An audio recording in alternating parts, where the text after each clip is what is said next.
그날 아침 서인화는 식지 않은 커피잔을 두고도 한참 움직이지 않았다. 서인화는 손에 들린 머그잔을 두 손으로 감싼 채 아직 식지 않은 커피의 온기를 느꼈다. 손가락 마디가 가끔씩 욱신거렸지만 그녀는 그 감각을 일부러 무시했다. 괜찮아. 나이에 비하면 이 정도는 아무것도 아니지. 라고 속으로 중얼거리며 다시 잔을 들어 올렸다. 하지만 커피가 잔에서 살짝 흘러 식탁 위에 작은 자국을 남겼다. 그녀는 수건을 들까 하다 이내 고개를 떨군 채 그대로 앉아 있었다. 이제는 이렇게 사는 게 편하네. 자신에게 건넨 말이지만 그 목소리에는 편안함보다 오래된 체념이 묻어 있었다. 식탁 한쪽 빛이 발에 먼지가 얹힌 앨범이 눈에 들어왔다. 몇 년 전 문득 열어볼까 하다 덮어버린 그 앨범. 그날도 마음이 조금 저렸지만 오늘은 이상하게 시선이 거기서 쉽게 떨어지지 않았다. 커피잔을 내려놓으며 인화는 부엌 선반 위에 우편함에서 가져온 봉투를 바라봤다. 흰색 봉투는 구겨지지 않은 채 깨끗했고 붉은 글씨로 고등학교 동창회 초대라고 적혀 있었다. 동창회라니 이런 나이에 자신에게 비웃듯 말했지만 손가락 끝은 봉투의 모서리를 천천히 더듬고 있었다. 작은 한숨이 흘렀다. 서울 강북구 미아동의 오래된 아파트. 30년 넘은 벽돌 건물은 아침부터 조용했다. 복도에서 들리는 건 위층 아주머니가 문을 여닫는 소리와 멀리서 울려오는 어린아이의 등굣길 발소리뿐이었다. 전기포트가 딸깍 소리를 내며 꺼졌지만 인화는 몸을 움직이지 않았다. 엄마, 이번 주말에는 못 가요. 가끔 딸이 보내는 문자 내용이 떠올랐다. 서울 성북구에서 직장 다니느라 바쁜 아이들이나 가끔 전화로 안부만 묻는 아들. 이 아파트에서 매일 아침 커피와 함께 앉아 있는 건 오직 자신뿐이었다. 잠시 인화는 작은 미소를 지어보려 했다. 이제 이게 편하지. 하지만 그 말은 머릿속에서만 맴돌았다. 그녀는 조심스레 봉투를 열었다. 초대장은 의외로 정성스럽게 만들어져 있었다. 금빛 글씨로 호텔 이름이 적혀 있었고 친구들이 손수 쓴 듯한 축하 문장이 잔뜩 적혀 있었다. 오랜만에 모두 모여요. 인화는 초대장을 식탁 위에 놓고 시선을 앨범으로 옮겼다. 안 보려고 했는데 스스로를 타이르듯 중얼거리면서도 이미 그녀의 손은 앨범을 향해 있었다. 먼지가 잔뜩 쌓여 있었지만 그녀는 그것마저 소중한 듯 조심스럽게 손바닥으로 닦았다. 앨범을 펼치자 빛이 바랜 사진들이 나타났다. 젊은 얼굴들이 환하게 웃고 있었다. 인화는 몇 장을 넘기다 한 장에서 멈췄다. 운동회 사진. 환하게 웃으며 손을 흔드는 키 큰 남학생. 남준호. 입술이 저절로 이름을 불렀다. 그 순간 가슴이 살짝 묵직해졌다. 얼굴에 어색한 미소가 번졌다. 그녀는 얼굴을 살짝 붉혔지만 손끝은 사진 위를 천천히 따라갔다. 그 얼굴의 윤곽을 더듬듯 쓰다듬으면서 한참 동안 시선을 떼지 못했다.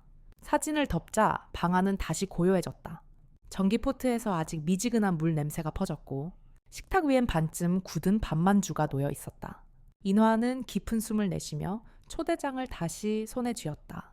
손가락이 살짝 떨렸다. 가면 만날 수 있을까? 작게 중얼거린 말은 허공에서 금세 사라졌다. 그녀는 초대장을 무릎 위에 올려놓고 한참 동안 바라봤다. 그리고는 아주 작지만 분명한 미소를 지었다. 가면 정말 그를 다시 볼 수 있을까? 손가락 끝이 초대장의 모서리를 조심스레 문질렀다. 그리고 잠시 후 다짐하듯 작은 미소가 그녀의 얼굴에 번졌다. 강북의 작은 호텔 연회장. 서인화는 잘 다린 원피스를 입고 있지만 살짝 굽은 어깨가 긴장을 드러낸다. 거울 앞에 선 인화는 머리카락을 살짝 다듬었다. 화장을 한 얼굴이 낯설게 느껴졌다. 그냥 친구들이랑 얘기만 하다. 오자 작은 목소리가 거울 속에서 반사되듯 되돌아왔다. 입술을 다문 채 다시 원피스를 살폈다. 나이에 맞게 단정한 옷인데도 왠지 마음이 가라앉지 않았다. 호텔 복도로 향하는 동안 그녀의 머릿속엔 자꾸 사진 속에 웃던 얼굴이 떠올랐다. 운동회에서 손을 흔들던 키 큰 소년.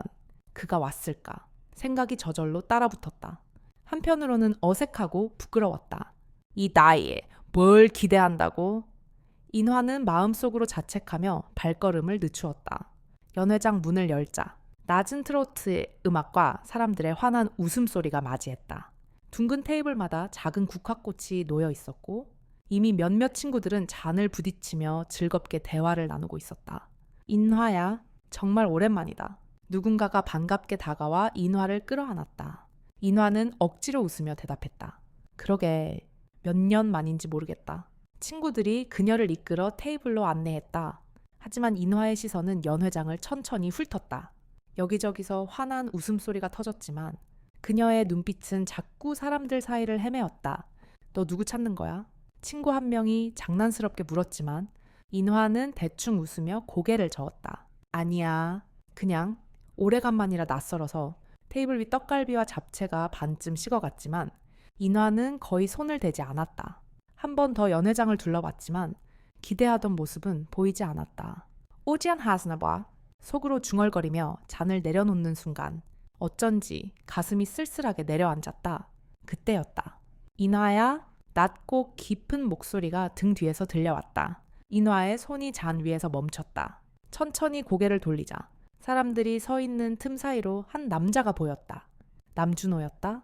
흰머리가 섞인 검은 머리카락, 깊어진 주름 속에서 여전히 예전과 닮은 눈빛이 반짝였다. 오랜 세월을 견뎌온 듯한 굳은 손이 조심스럽게 테이블 위를 스쳤다. 너 정말 인화 맞지? 준호의 목소리는 약간 떨렸다. 인화는 순간 아무 말도 할 수 없었다. 그저 고개를 천천히 끄덕였다. 오랜만이야. 짧은 인사였지만 목소리는 따뜻했다. 준호가 의자를 당겨 앉았다. 친구들은 둘을 살짝 눈치 보더니 다른 테이블로 옮겨갔다. 둥근 테이블 위엔 식은 음식과 와인잔만이 남았다. 정말 네가 올 줄은 몰랐어. 준호가 웃었다. 나도 올까 말까 망설였어. 그냥 친구들 얼굴 보러 온다고 생각했지. 그래도 와줘서 고마워. 준호의 눈이 잠시 인화를 바라보다가 이내 와인잔을 들어 올렸다. 한잔 할래. 인화는 고개를 끄덕였다. 와인잔을 부딪히는 소리는 작았지만 묘하게 마음을 흔들었다. 잠시 동안 두 사람은 잔을 들고 있었다. 대화는 몇 번의 짧은 문장으로 이어졌다. 어떻게 지냈어? 뭐? 그냥 애들도 다 나가 살고 혼자 지내지. 서울에 그대로 있는 거야? 응. 아직 그 아파트야. 준호의 눈빛이 잠시 깊어졌다. 네가 예전이랑 똑같네. 눈빛이... 인화는 고개를 살짝 저었다. 그만해. 나 많이 늙었어. 아니야. 눈은 그대로야. 그때처럼 말없이 잔을 내려놓은 인화의 손가락이 살짝 떨렸다. 준호는 조용히 그 손을 바라봤다. 이야기 조금 더 할 수 있을까? 준호가 조심스레 물었다. 인화는 대답하지 않고 준호를 바라봤다. 긴장과 설렘이 묘하게 섞인 눈빛이었다. 와인잔을 사이에 두고 말없이 웃다가 준호가 조용히 말한다. 조금만 더 얘기하고 싶어. 인화의 눈이 살짝 흔들린다. 어텔방. 이른 새벽. 인화는 침대에 앉아 방금까지의 일을 곱씹는다. 밤새도록 잠이 오지 않았다. 작은 싱글룸은 새벽의 정막 속에서 숨죽인 듯 고요했다. 벽지에 옅은 물자국이 눈에 들어왔지만 인화의 시선은 방 옆 테이블 위에 놓인 작은 쪽지에서 벗어나지 못했다. 집에 들러서 챙길 게 있어. 나중에 연락할게. 그 짧은 문장이 머릿속에서 수십 번은 맴돌았다. 쪽지에는 단 한 줄만 적혀 있었다. 번호는 없었다. 인화는 이불 위에서 두 손을 맞잡았다. 왜 번호를 안 남기셨지? 중얼거림이 방 안에서 허공으로 흩어졌다. 그녀는 핸드폰을 찾아 침대 옆 탁자 서랍을 열었다. 전원이 꺼져 있었고 급히 충전기를 꽂아 켰지만 어젯밤 준호의 번호를 저장하지 않았다는 사실이 떠올라 가슴이 철렁 내려앉았다. 단체 카카오톡방을 확인했지만 참석자 명단에 그의 이름만 있을 뿐 연락처는 없었다. 내가 왜 번호라도 물어보지 않았을까? 손끝이 살짝 떨렸다. 지난밤에 따뜻했던 준호의 눈빛이 자꾸 떠올랐다. 괜히 기대하는 건 아니라고 스스로 타이르며 호텔 방을 천천히 둘러보았다. 싱글룸의 공기는 차가웠다. 벽걸이 에어컨에서 나오는 미지근한 바람만이 귀를 스쳤다. 침대 위에 벗어둔 잘 다려진 원피스가 구겨져 있었지만 그것을 고칠 마음조차 나지 않았다. 한참을 멍하니 앉아 있다가 인화는 갑자기 자리에서 일어났다. 프런트에 가야겠다는 생각이 들었다. 슬리퍼를 신고 복도를 걸어 내려가는 동안 복도에서 청소 카트가 지나가며 아주머니가 낮은 목소리로 말했다. 조금만 비켜주세요. 인화는 작은 미소를 지으며 몸을 살짝 옆으로 돌렸지만 마음은 초조했다. 프런트에 서 있는 직원에게 다가가 조심스레 물었다. 저기 혹시 남준호 씨 연락처 좀 알 수 있을까요? 직원은 정중하게 고개를 숙였다. 죄송합니다. 고객님의 개인정보는 알려드릴 수 없습니다. 그분이 혹시 꼭 메시지를 남기고 가셨나요? 아침 일찍 체크아웃 하셨습니다. 순간 인화의 가슴이 철렁 내려앉았다. 천천히 호텔 방으로 돌아온 그녀는 침대에 다시 앉았다. 천장을 바라보던 눈가가 이내 젖어들었다. 가방을 풀던 인화는 그 속에서 작은 호텔 인형을 발견했다. 둥근 얼굴에 호텔 로고가 새겨진 인형이었다. 아마 준호가 남겨놓은 것일 것이다. 인화는 그 인형을 품에 꼭 안았다. 이게 그날 밤이 진짜였다는 증거겠지. 그녀는 한동안 가만히 인형을 안은 채 앉아 있었다. 다시 초대장을 꺼내 무릎 위에 올려놓았다. 어제까지만 해도 단순한 종이에 불과했던 초대장이 이제는 준호와 이어진 끈처럼 느껴졌다. 눈가에서 작은 물방울이 떨어져 초대장 위에 번졌다. 그리고 그녀의 눈빛이 미묘하게 달라졌다. 이렇게 끝일까? 인화는 인형을 꼭 쥔 채 다시 초대장을 꺼내 바라본다. 초대장 위로 작게 떨어지는 눈물이 잔잔히 번져간다. 그리고 그녀의 눈빛이 미묘하게 결연해진다. 서울의 늦은 오후, 시장에서 돌아오던 인화는 문화센터 앞 현수막을 발견한다. 목공 특별전, 나무에 새긴 추억. 장바구니가 손목을 눌렀지만 인화는 한동안 발걸음을 멈춘 채 현수막을 바라봤다. 바람이 살짝 불어 현수막이 펄럭였다. 글씨는 단순했지만 그녀의 가슴을 툭 건드렸다. 준호가 했던 말이 떠올랐다. 요즘 나무 만지는 일에 빠져 있어. 하루 종일 나무 냄새 맡으면 마음이 편안해져. 손끝이 가방끈을 더 꼭 쥐었다. 설마 라는 생각이 스쳤다. 하지만 마음 한쪽이 이미 답을 알고 있는 듯했다. 인화는 한숨을 내쉬고 문화센터 입구로 발걸음을 옮겼다. 전시장 안은 조용했다. 벽마다 조명을 받은 나무 작품들이 정갈하게 놓여 있었고 공기에는 은은한 송진향이 배어 있었다. 바닥이 삐걱이는 소리가 그녀의 느린 걸음과 어울렸다. 작은 테이블 위에는 나무로 만든 의자와 조각품들이 전시되어 있었다. 인화는 하나하나 천천히 바라보며 걸었다. 손끝이 가볍게 떨렸지만 작품에 시선을 떼지 못했다. 그러다 방 한가운데 놓인 거대한 나무곰 인형 앞에서 발걸음이 멈췄다. 곰의 눈은 정교하게 조각되어 있었고 어쩐지 살아있는 듯 따뜻했다. 인화는 본능적으로 다가가 손을 뻗었다. 나무결이 손끝에 느껴졌다. 거칠지만 묘하게 부드러운 촉감이었다. 현판을 바라본 순간 심장이 크게 뛰었다. 그날 밤 다시 사랑을 시작했습니다. JH 준호의 이니셜이었다. 정말 당신이었구나. 속으로 흘러나온 말에 눈가가 뜨거워졌다. 잠시 뒤 인화는 전시를 관리하던 안내 직원에게 다가갔다. 저기요, 이 곰 인형 만든 작가분이 누구시죠? 직원이 명단을 확인하며 대답했다. 전라도 구례군 산내면에서 오신 남준호 작가님이에요. 전시 끝나자마자 바로 내려가셨어요. 작품만 보내주셨거든요. 인화의 손이 떨렸다. 그분 혹시 연락처는? 직원은 미안하다는 듯 고개를 저었다. 작가님 연락처는 개인정보라서 죄송합니다. 그 대답에도 인화의 마음은 더 이상 무너지지 않았다. 오히려 조용히 결심이 굳어졌다. 문화센터를 나서며 가방끈을 다시 잡았다. 호텔에서 품었던 작은 인형이 가방 속에 있다는 사실이 문득 느껴졌다. 손끝이 가방 위를 살짝 문질렀다. 집으로 돌아오자마자 인화는 캐리어를 꺼냈다. 서랍을 열어 옷을 정리하며 호텔 인형을 가방 위에 올려놓았다. 한참을 바라보다 조용히 그것을 여행 가방 속에 넣었다. 밤이 찾아왔지만 인화는 피곤함을 느끼지 못했다. 거실불을 끄지 않은 차에 휴대폰을 꺼내 전라도행 기차표를 검색했다. 잠시 망설이는 듯했지만 그녀의 손가락은 결국 화면 위에서 멈추지 않았다. 예약 버튼을 누른 순간 가슴이 미묘하게 요동쳤다.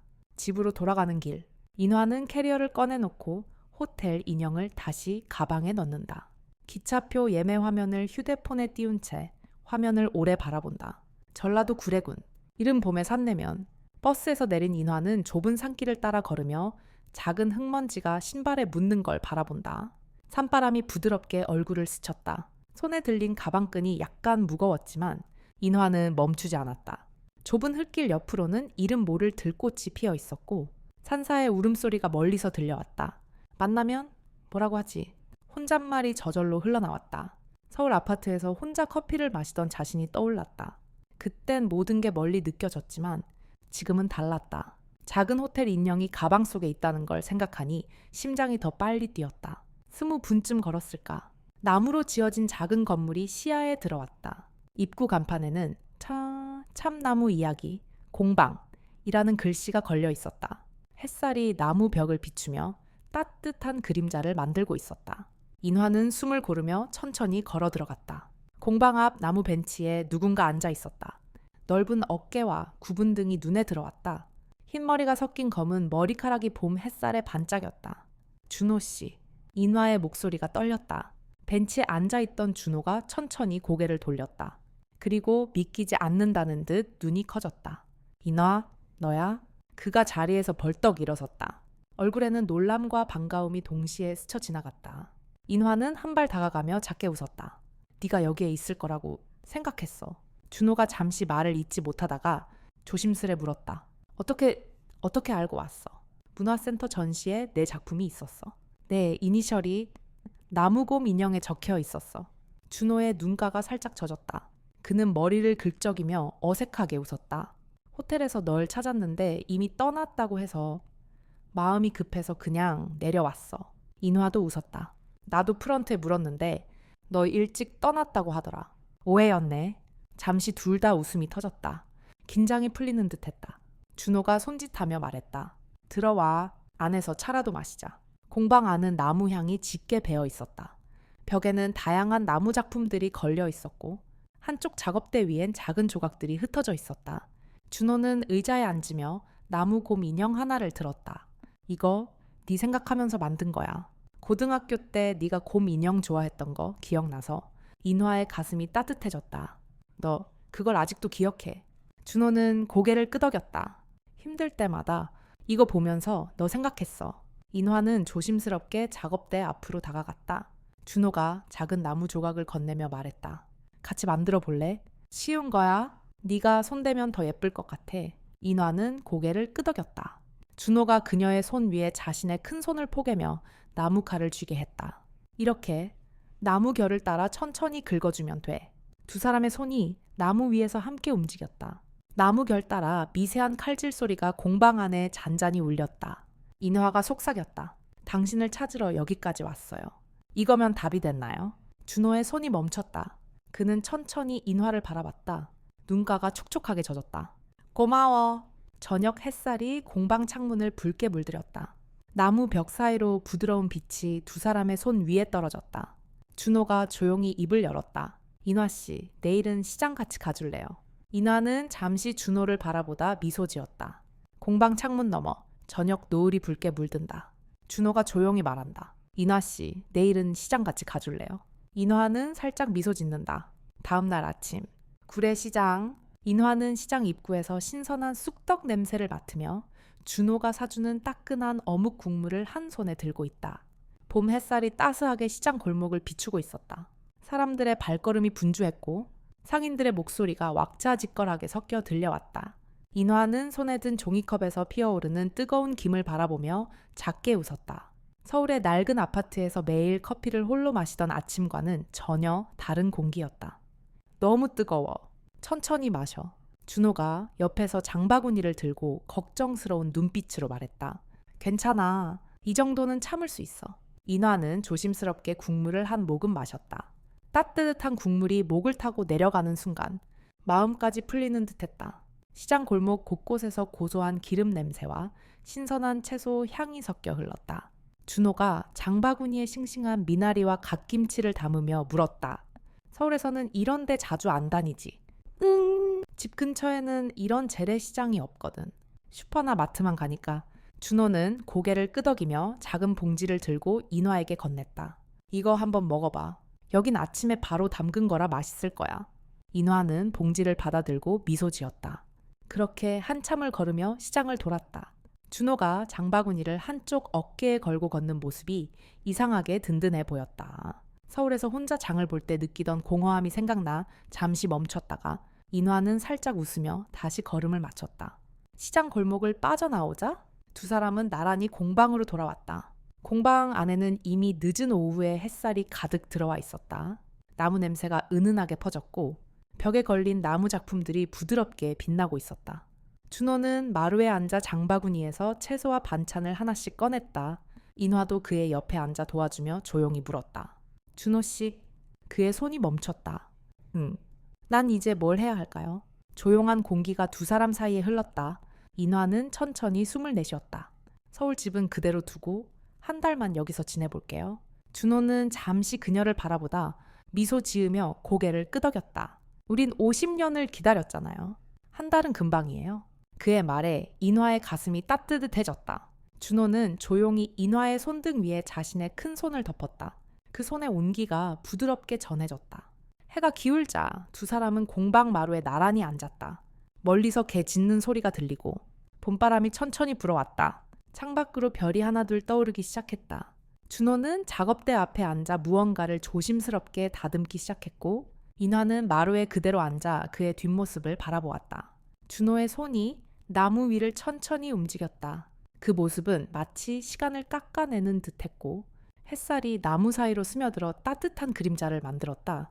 인화는 고개를 살짝 기울이며 그 모습을 오래 바라보았다. 공방 안, 인화가 준호가 나무를 다듬는 모습을 조용히 바라본다. 햇살이 나무 사이로 비쳐 그림자를 만든다. 속으로 생각한다. 이 시간이 계속되면 좋겠다. 사람은 나이가 들수록 자신의 몸에 대해 무뎌지기 쉽습니다. 작은 통증을 대수롭지 않게 넘기고 느린 피로를 단순한 노화의 과정이라 생각하며 스스로를 다독이곤 합니다. 하지만 몸이 주는 작은 신호들은 결코 사소하지 않습니다. 손끝의 미세한 떨림, 쉽게 사라지지 않는 어깨의 뻐근함, 하루 이틀 계속되는 장이침 같은 것들이야말로 삶이 보내는 조용한 경고일 수 있습니다. 서인화의 이야기는 바로 그런 깨달음을 우리에게 전해줍니다. 오랜 시간 외로움과 고독 속에 살았던 그녀는 사실 몸과 마음의 신호를 무심히 지나쳐 왔습니다. 매일 마시던 커피잔이 손에서 살짝 흔들렸을 때도 그것이 단순한 나이 탓이라고만 생각했습니다. 그러나 몸은 늘 우리에게 말을 겁니다. 조금 쉬어야 해요. 조금 더 사랑받고 싶어요. 이렇게 속삭이는 신호를 보낼 뿐이죠. 그녀가 준호를 다시 만나면서 삶의 리듬이 조금씩 달라졌습니다. 그 변화는 거창한 것이 아니었습니다. 시장에서 함께 고른 미나리 한 줌, 따끈한 어묵 국물 한 모금, 공방에서 조심스럽게 나무를 깎으며 느낀 손끝의 온기. 이 작은 일상이 그녀의 굳어있던 마음을 천천히 풀어주었습니다. 나이가 들수록 우리는 건강을 위해 큰 계획만을 떠올리곤 합니다. 운동을 시작해야겠다. 약을 바꿔야겠다. 병원을 가야겠다. 물론 그것도 중요하지만 더 중요한 건 스스로를 잘 돌보는 아주 작은 습관입니다. 아침마다 따뜻한 물 한 잔을 마시고 계단을 오를 때 숨이 조금 차오르면 잠깐 쉬어주며 내 몸의 작은 변화를 기억하는 것. 그 작은 배려가 우리를 지켜줍니다. 그리고 무엇보다 중요한 것은 마음입니다. 인화와 준호가 다시 만나 느꼈던 것처럼 사람 사이의 온기는 몸의 피로보다 더 깊은 상처를 치유합니다. 혼자 밥을 먹던 사람이 누군가와 함께 반찬을 나누며 웃을 때, 혼자 걸을 때보다 함께 걷는 발소리에 귀를 기울일 때 우리의 몸과 마음은 조금 더 단단해집니다. 사랑이라는 것은 젊은 날의 뜨거운 감정만을 뜻하지 않습니다. 늙어가는 몸과 함께 서로를 돌보고 서로의 이야기를 들어주고 묵묵히 옆에 있어주는 것. 그것이야말로 진정한 사랑입니다. 인화가 느낀 따뜻함도 결국 그 평범한 온기에서 비롯되었습니다. 인생 후반부의 사랑은 설렘보다는 위로에 가깝습니다. 준호가 인화에게 건넨 말처럼 우린 50년을 기다렸잖아요. 한 달은 금방이에요. 라는 한마디는 마음을 움직이는 진짜 사랑의 언어였습니다. 이야기가 끝난 지금 우리도 잠시 생각해 봅니다. 지금 내 옆에 있는 사람에게 내가 건넬 수 있는 작은 온기는 무엇일까요? 부모님께 안부 전화를 한 통 더 걸어보는 것. 오래된 친구에게 잊고 지냈던 메시지를 보내보는 것. 아침에 거울 앞에서 내 얼굴을 잠깐이라도 쓰다듬어 주는 것. 이런 소소한 배려들이 결국 우리를 살게 합니다. 삶은 거창한 변화보다 작은 습관과 따뜻한 마음으로 지켜집니다. 몸이 보내는 조용한 신의 귀를 기울이고 하루에 한 번이라도 내 마음에게도 따뜻한 말을 건네주세요. 그리고 혹시 이 글을 읽는 지금 내 곁에 있는 소중한 사람이 있다면 이렇게 속으로 말해보세요. 당신이 있어 다행이에요. 아주 단순하지만 이 한마디가 서로의 삶을 바꿀 수도 있습니다. 철학자처럼 멋진 말을 굳이 하지 않아도 괜찮습니다. 하지만 이건 꼭 기억하고 싶습니다. 우리가 할 수 있는 가장 큰 사랑은 늙어가는 서로를 조용히 돌봐주는 일이다. 마지막으로 이 이야기를 끝까지 함께 해주신 여러분께 진심으로 감사드립니다. 긴 시간을 내어 이 늦은 사랑과 치유의 순간들을 들어주셔서 고맙습니다. 혹시 이 이야기가 마음 한구석을 살짝 따뜻하게 했다면 조용히 좋아요와 구독 버튼을 눌러주시면 저희에게 큰 응원이 될 거예요. 그리고 댓글에는 특별한 말을 쓰지 않아도 괜찮습니다. 그저 숫자, 울렌만 남겨주셔도 좋습니다. 그것만으로도 저도 이 이야기에 마음이 닿았어요 라는 뜻이 전해질 테니까요. 우리 모두의 남은 시간에도 이런 따뜻한 순간들이 꼭 찾아오길 바라며 오늘 하루도 부디 몸과 마음을 아껴주세요. 감사합니다.